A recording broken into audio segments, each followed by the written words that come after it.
தள்ளுவணும் ஆனவனே சொல்லிட்டு போன போகலாம்.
சட்டப்படிதான் செயல்படுறோம்.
ஒரு அடக்குமுறை போலீஸ் அராஜகம் எம்எல்ஏவை காக்க விட மாட்டேங்கிறாங்க.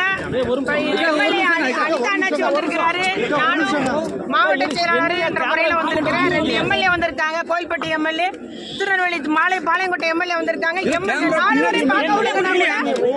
பேரை பார்க்க விட மாட்டேங்கிறாங்க. அப்ப அவர் என்ன நிலையில இருக்கான்னு தெரியல. காலையில கைது பண்ணி கொண்டு வந்ததுல இருந்து அவர் கையில போனை கொடுக்கல, அவருடைய உதவியாளர் கூட பார்க்க விடல, வழக்கறிஞரை பார்க்க விடல. அவருடைய ஒரு பேர் சொன்னார் போல, என் கூட இருக்கிறவன், அவரை மட்டும் தான் பார்க்க வச்சிருக்காங்க. யாரையும் பார்க்க விடல. அவருக்கு எதுவும் முன்னேறப்படாது. அவர் ஏற்கனவே ஒரு சுகமில்லாத மனுஷர் தான். அவருக்கு சுகர் இருக்கு, பிரஷர் இருக்கு, முதுகுவலி இருக்கு, எல்லா பிரச்சனையும் இருக்கிறவரை இப்படி அடக்கி வச்சுட்டு எங்களை பார்க்க விட மாட்டேங்காங்க. அதுவும் போலீஸ் அராஜகம். எங்கேயோ மேல இருந்து உத்தரவு வரணும் போல கரெக்டா தெரியுது. இவங்க எல்லாமே கையாளாதவங்களா இருக்காங்க. யாருமே முடிவெடுக்க முடியல. இங்க யாருமே அந்த அவங்க எம்எல்ஏக்கு எந்த நோட்டீஸும் கொடுக்காம கொடுத்து கைது பண்ணணும். எஸ்பி பார்க்கனாலும் அனுமதிக்க மாட்டேங்காங்க. இப்படி ஒரு அதனால இதை வன்மையா கண்டிக்கிறோம். மக்கள் தெரிஞ்சுக்கணும் எந்த அளவுக்கு ஆடுறாங்க இந்த ஆளுங்கட்சிக்காரங்கன்றத மக்கள் தெரிஞ்சுக்கணும். நீங்க பேசுங்க அண்ணா, நீங்க பேசுங்க.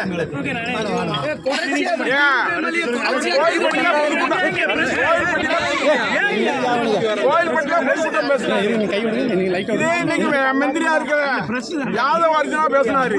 முட்டாள் முதலமைச்சர் எங்க முதலமைச்சர் சொன்னாரு. அன்னைக்கு கைது பண்ணமா, அன்னைக்கு 42 பேரை இதாகி போய் இறந்து பண்ண என்ன ஓடி வந்து திருச்சி விமானத்தில் ஏறினாங்க. அன்னைக்கு கைது பண்ணமா. இது சாதாரண ஒரு பேச்சுக்கு ஒரு நோட்டீஸும் கொடுக்காம விசாரிக்காம இன்னைக்கு வந்து எந்த முன்னறிவிப்பு இல்லாம 6 மணிக்கு போய் இது கைது செய்திருக்கான்னா இது என்ன நாடா இல்ல காடா? இது ரொம்ப நாள் ஓடாது. அதிகபட்சமானா 4 மாசம் இந்த ஆட்சி இருக்கும். அதுவரையும் தான் இந்த காவல்துறை ஆட முடியும்.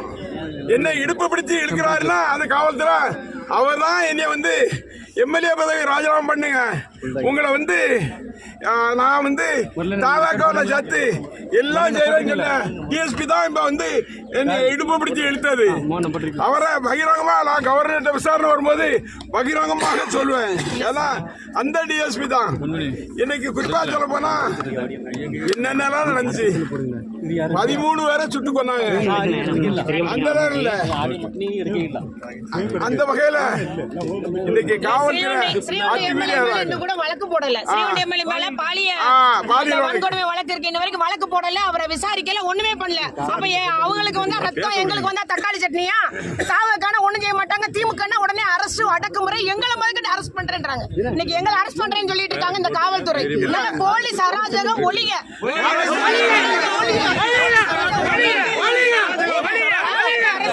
பண்ணி என்ன பண்ண முடியும்?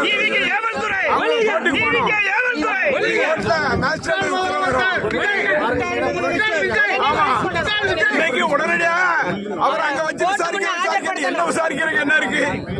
அவருக்கு எத்தனை குழந்தை இருக்கு எல்லாம் அவருக்கு விவரம் தெரியும்.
சரி அங்க விடுங்க.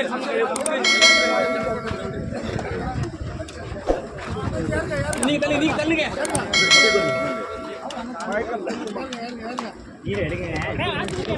என்னப்பா